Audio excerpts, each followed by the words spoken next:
Will this finally be the end of the Pete Rose saga? I kind of hope it is.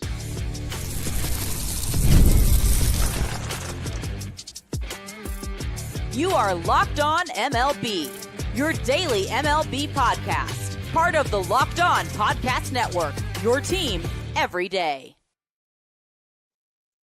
Hello, baseball fans, and welcome to Locked On MLB, part of the Locked On Podcast Network, where it's your team every day. This is the daily podcast. We talk about all of Major League Baseball. I'm your host, Paul Francis Sullivan.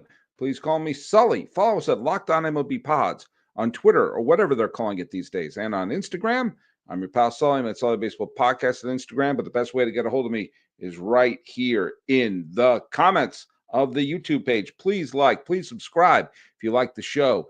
And if you post something on the social media, this is what you got to do. Put that hashtag #EverydaySully. It helps me find some of your comments. And you know that we read some of them out loud here. The trivia question. I actually forgot to write a banner for the trivia question. Forgive me. I'm doing this show kind of quickly because this news came about that I want to talk about today pretty late in the afternoon. The trivia question from we did the other day regarding the firing of the Bud Black and that whole episode, and we had Millard Thomas from Locked On Diamondbacks on the show. I asked the question is, what pitcher recorded the first ever postseason win? Who was credited with the first ever postseason win in Arizona Diamondbacks history? And JRT Hughes on Twitter, that's his handle, wrote it correctly. I got a bunch of guesses for Randy Johnson, a couple people for Curt Schilling. Curt Schilling actually was not on the 1999 playoff team, but it was great. It was Todd Stottlemyre.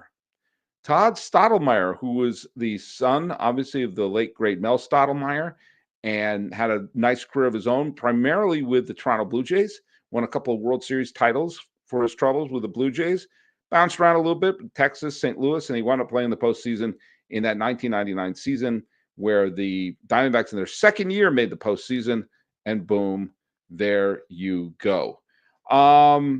So there you go. The bit of news that came about. I've done my share of podcasts on the Pete Rose situation, and I've made my position clear. And I'm going to make my position clear again on this particular episode. But let's go over the facts of the news that happened. It was announced right around 3 o'clock in the afternoon here in Los Angeles. And this is going by the report on MLB.com.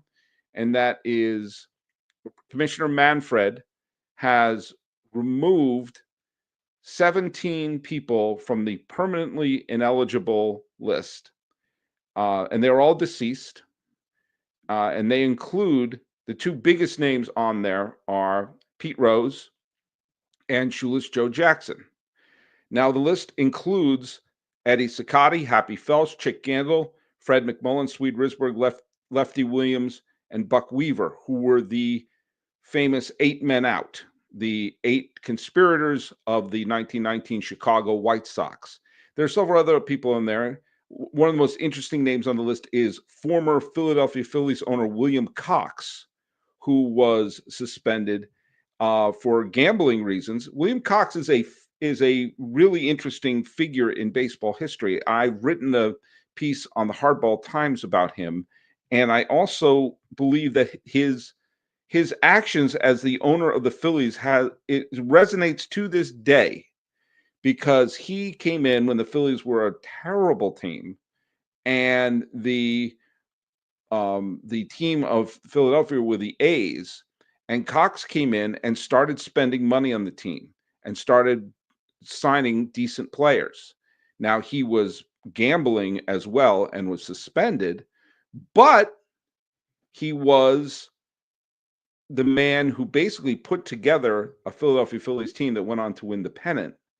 And they won the pennant right around the time the A's were terrible. And it was also around the time in the 50s where cities that had 2 teams were starting to lose their team. If the Phillies weren't good at that exact moment, chances are the Phillies would have moved and the A's would still be in Philadelphia to this day. I don't know if William Cox belongs in the Hall of Fame, but there you go. But let's go over just the facts of what happened.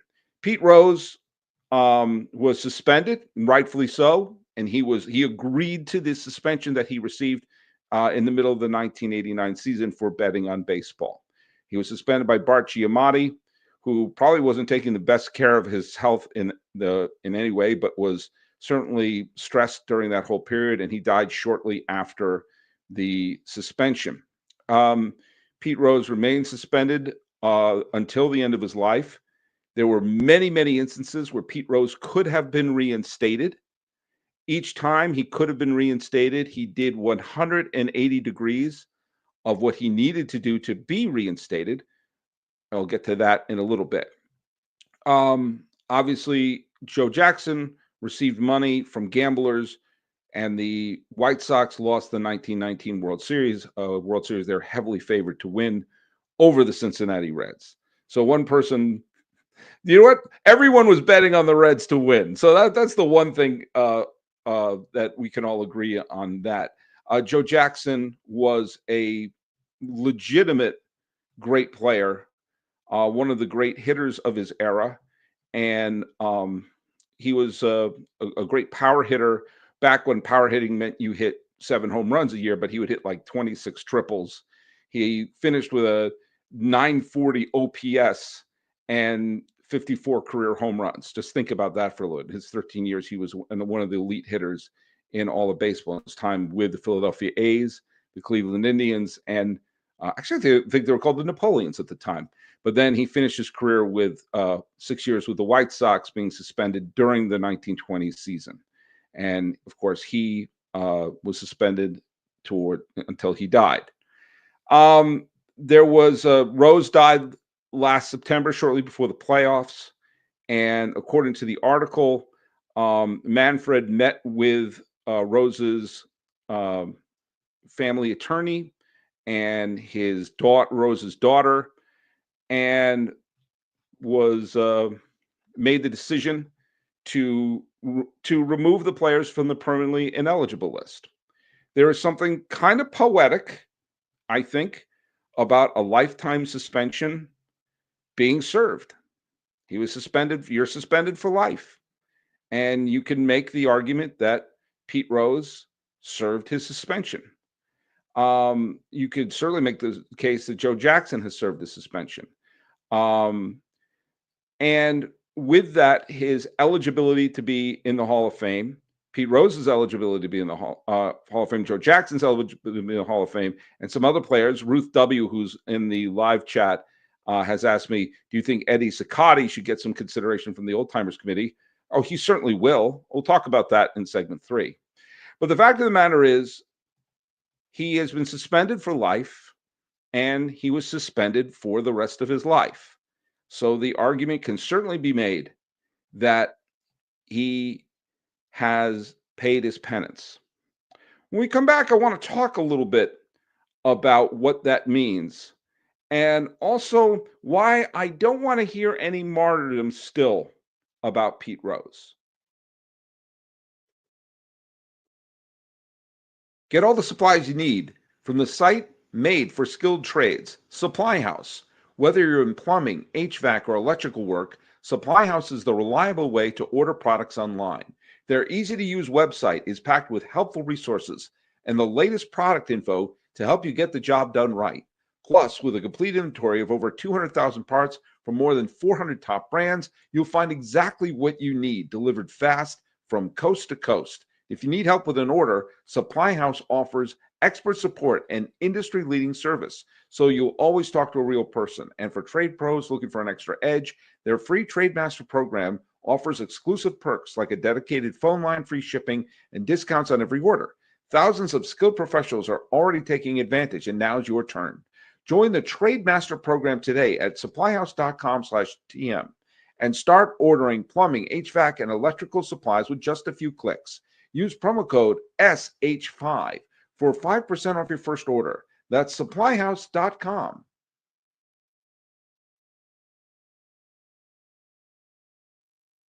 Over the years, I've talked a lot about Pete Rose, and I want to make one thing perfectly clear. Oh, I'm going to make a couple things perfectly clear. I was a big Pete Rose fan. I used to imitate Pete Rose in the batter's box when I used to play in Little League. I obviously his resume as a player makes him a first ballot Hall of Famer. That's clear. The all-time hit leader.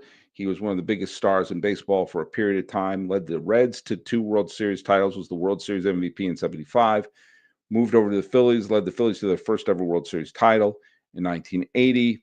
He was an explosive and dynamic player, blah, blah, blah, blah. We all know his credentials as a player are not in question. He did gamble on baseball as a manager. He was suspected of it while he was a player as well. This has always been haunting him. When he was a manager of the Reds, he bet on baseball. That's a big no-no. He also bet on games of which he was the manager. That's a gigantic no-no. And before anyone says he always bet on them to win, that doesn't matter, especially in baseball. And it always blows my mind that people don't understand this. Pete Rose was putting a ton of money on games. Let's just say he put a ton of money on a game on a Friday. And, well, what's wrong with that? He's trying to win big that game. Great. That affects how he manages Thursday and how he manages Saturday. If you put all your chips in the center of the table for one game, you're going to manage the game before and afterwards differently. You don't manage Game 7 of the World Series like you manage a game in June. Bruce Bochy's not bringing Madison Bumgarner out of the bullpen in the 4th inning in a game in June, but he did so in Game 7 of the World Series in 2014. And if you're making decisions to win one specific game over another, well, then guess what? You're affecting 2 other games. And what does that say about the games you don't have money on? What does that tell gamblers? He's not putting money on this game. All right, so he's not going to be playing his best players. And if you take a look at some of those teams he had, especially the team in 1987, that team should have run away with the National League West. They didn't. The first year he was the manager, they went wire to wire and won the World Series. There are 3 NL West title teams: the 86 Astros, the 87 Giants, and the 88 Dodgers, who were all scrappy, come from behind, unlikely champions who won the division while Pete Rose was the manager of the Reds betting on games.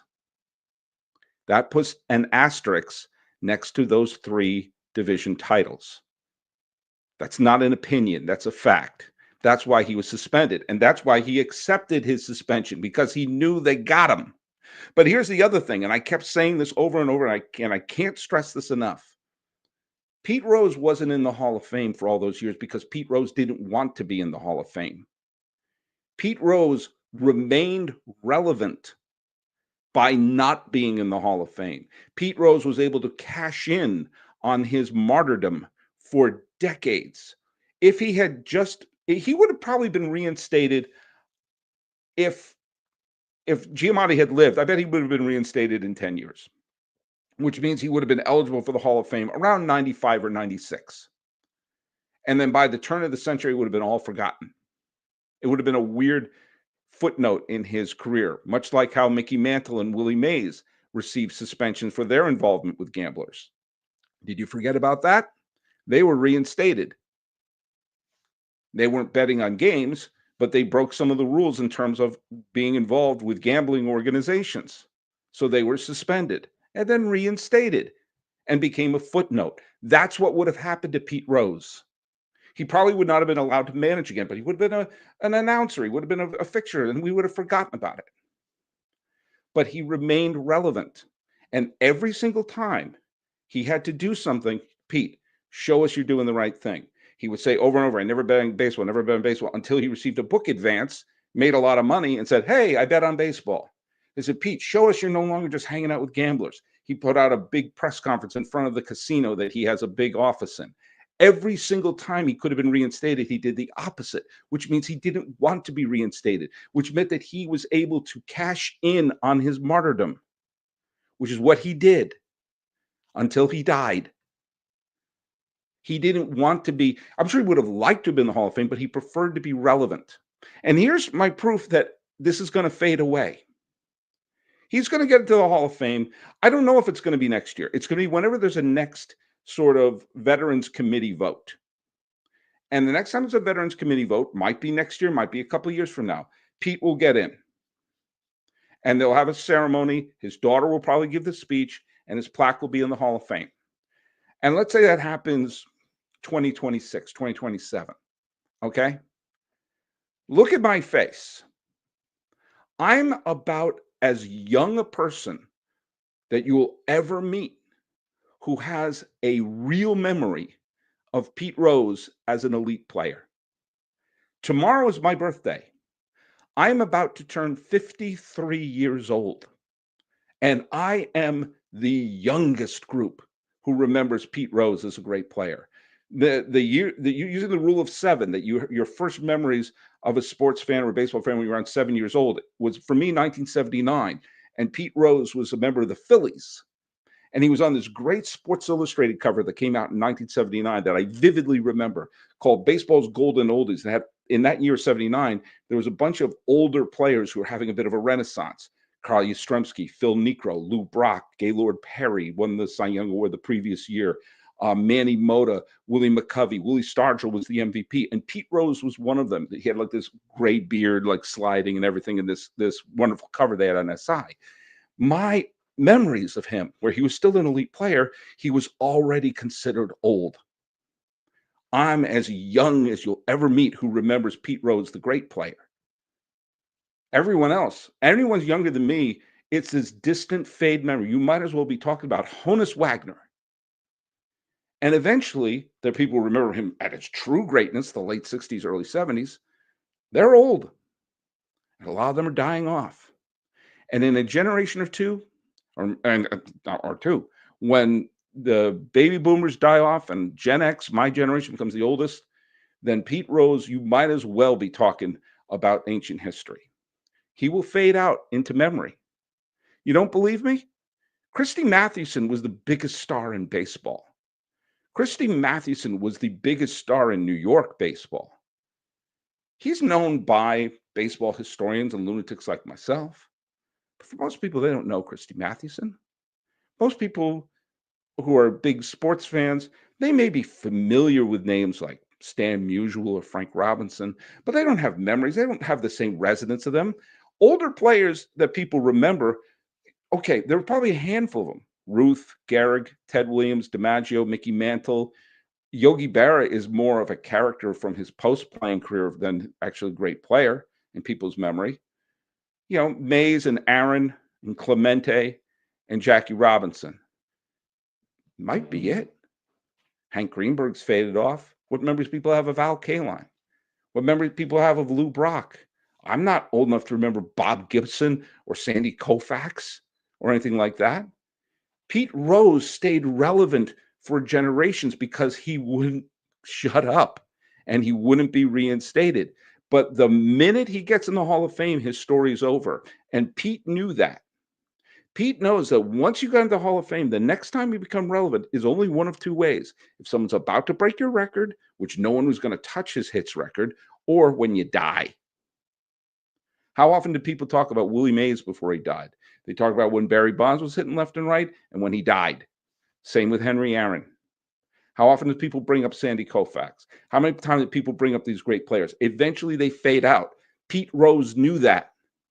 That's why he wasn't in the Hall of Fame, because he had to cling to that relevancy. He had to be on the restricted list because every GD year there was an election to the Baseball Hall of Fame.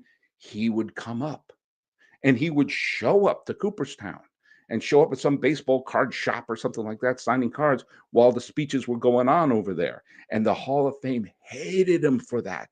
The people in Cooperstown hated him for that. Or the people in charge of the Hall of Fame, the people who had card shops in Cooperstown loved it because Pete Rose would sign everything. When I was in Cooperstown, you go 10 feet without seeing a pizza box or a used piece of toilet paper that Pete Rose didn't sign. It was in someone's window because he remained relevant and remained in the conversation. We're talking about today. I'm talking about today. The last time he played a game was as a pinch hitter in 1986.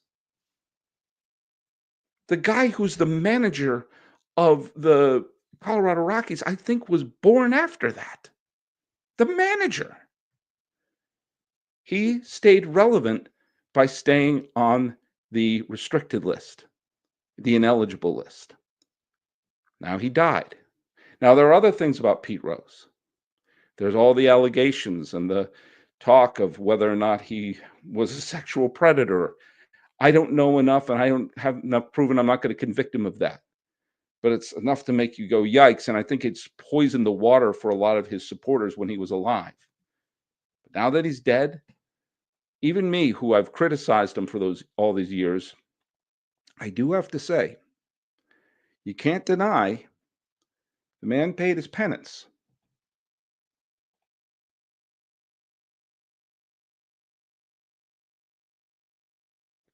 Elsa's dad says, why hold on to negative? It doesn't give the young something to shoot for. Should they mimic P. Diddy? No, they shouldn't mimic P. Diddy, nor should they mimic betting on games or being a potential sexual predator. I'm a big fan of Pete Rose, the player.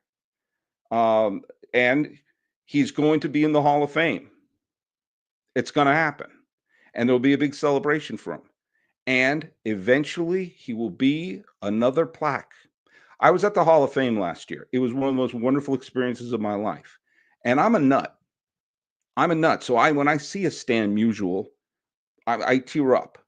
When I see a Pie Traynor or a Turkey Stearns or a Bojum Wilson or a Catfish Hunter or a Jim Rice, I tear up because they mean that much to me.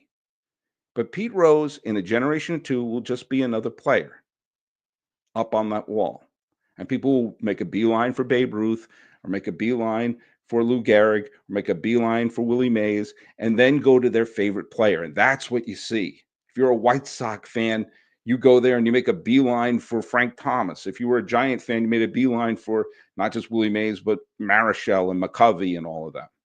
I grew up a huge Red Sox fan. Who did I went to? I practically ran to Pedro Martinez's because he's my favorite player of all time. And so there will be old timers who are Reds fans who will make a line for Pete Rose. But eventually he will be like Honus Wagner, like Christy Mathewson, someone that the historical baseball fans will know, but will fade out. And that's the case. Elsa's dad remembers 1973. And do you know what? I remember 79. I remember 80 for the Phillies.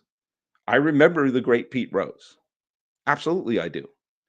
And there's no getting around the fact that he deserves a spot in the Baseball Hall of Fame based on his ability as a player and what he did as a player. And he wasn't in the Baseball Hall of Fame because he didn't want to be. He would have been in the Hall of Fame 20 years ago. Easily, if he just went by what he needed to do to be reinstated. I may even be earlier. I still think, I think around the turn of the century, he would have been in, but he didn't want to be. He made too much money and got too much attention by not being there. But the story will then be over. His daughter will be there. We'll all cry. We'll all look at that. We'll see that the story had an ending. And it will be the same for Joe Jackson, for he'll be in there as well. Now, the only reason Joe Jackson, let's be honest here, the reason Joe Jackson, who was a great player, why is he still in our national conscience? Because Field of Dreams was a great movie. That's the only reason. He would have completely fallen off the map, except from lunatics like myself. Now, Eddie Cicotti is a very interesting question. Ruth W. asked about that. And Eddie Cicotti had a great career and was an elite pitcher for many years, mainly with the Chicago White Sox. He had about 7 or 8 elite seasons, and he was in his late 30s when he took the money in 1919. Was it enough to be a Hall of Famer? Maybe. Maybe it would be compelling. I don't think anyone else on the famous group who took the money belong in the Hall of Fame. I mean, there are good players on there, but few of them are Hall of Famers.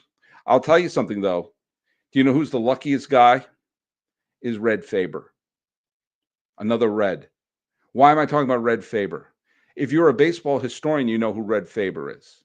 Oh, by the way, Ruth W. brings out also the movie 8 Men Out. 8 Men Out is one of the greatest baseball movies ever made. It actually came out the year before Field of Dreams. It's the drama behind the 1919 World Series. Obviously, Field of Dreams is a fantasy, And I know it has its critics. I happen to love it. I'm a sucker for it. I saw it with my dad when it came out in '89. I think I just stopped crying. By the way, that film, Field of Dreams, came out the year Pete Rose got suspended. But let me tell you about Red Faber.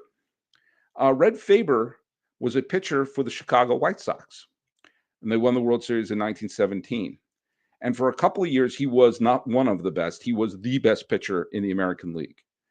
And he was an elite pitcher when they won the pennant in 1919. However, he got sick before the World Series and was left off the roster because he wasn't healthy enough to pitch. And because he was sick, the gamblers did not approach him as a potential conspirator in the World Series. They approached Lefty Williams, they approached Eddie Cicotti, but they did not approach Red Faber. He was removed from the roster, wasn't going to pitch. So why are you going to try to bribe a pitcher who wasn't going to pitch? He was healthy the next year and resumed being a 300 inning a year pitcher. And during the live ball era, would lead the league in ERA and also in WAR for pitchers. But I digress. He didn't know that back then. But because he was sick in 1919, he wasn't bribed. It wasn't 9 men out. It was 8 men out. Red Faber would have been an easy one to bribe at that point. He remained on the team and was not suspended. And he pitched 20 years. And guess what? He's in the Hall of Fame. I remember seeing his plaque. I remember seeing his plaque along with Ray Scalt's plaque, who was the catcher on that team, that gamblers knew, don't bother trying to bribe him. He'll punch you in the face. Those two didn't, one didn't take the money because he was sick. The other didn't take the money because he was a stubborn SOB. And Eddie Collins didn't take the money because he was already wealthy. So those three are in the Hall of Fame. And I bet most of you didn't know their names because they weren't part of the narrative. I'm not trying to be negative, Elsa's dad. I'm just stating some facts here. Pete Rose is going to be in the Hall. And as a player, he deserves it. As a person, I don't know what to say. I'm not convicting him. There's a lot of fire. There's a lot of smoke when there's fire in terms of those allegations against Pete Rose, but the man is dead and served a life suspension. And I suppose in one way it's almost poetic. He gets in. It's not official, but it's almost certain he's going to get in. And eventually, a few generations from now, people will pass the Pete Rose plaque, just as they passed the plaque for Red Faber and Ray Scalk and Eddie Collins and Bajome Wilson and Ross Youngs. Just walk right past them as they go to their favorite player. Because I'm not a young man, and I'm as young as it gets who remembers Pete Rose in his prime. All right. Well, that's our show right now. I'm going to throw the trivia question out there. And trivia question is simple. There are 4 members of the Baseball Hall of Fame who got over 1,000 hits in both leagues, the American League and the National League. Who are they? Name at least one of them.